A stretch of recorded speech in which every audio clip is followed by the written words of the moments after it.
Here is a question. Read it carefully and think about the answer. Let us solve it step by step. Let us first understand the key concept here.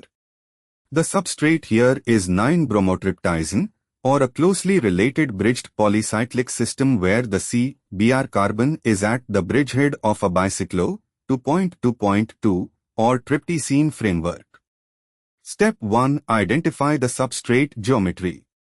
In tryptosine, or the analogous 9,10-dehydroanthracene bridged system shown, the carbon-bearing bromine is a bridgehead carbon.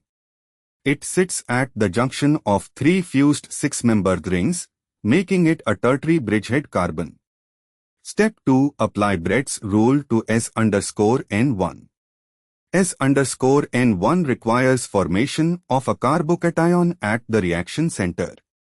A bridgehead carbocation in a small bridged bicyclic system is extremely high in energy because the geometry cannot achieve the required planar sp2 configuration. Brett's rule forbids it.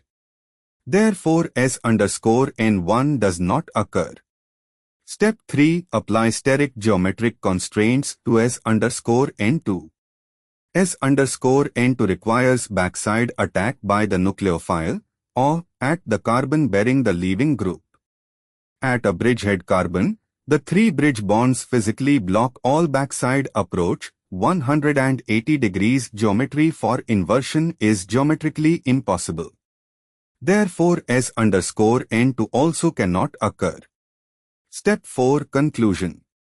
Because neither S_N1 nor S_N2 is geometrically feasible at a rigid bridgehead carbon in this polycyclic framework, the substitution reaction simply does not take place under these conditions.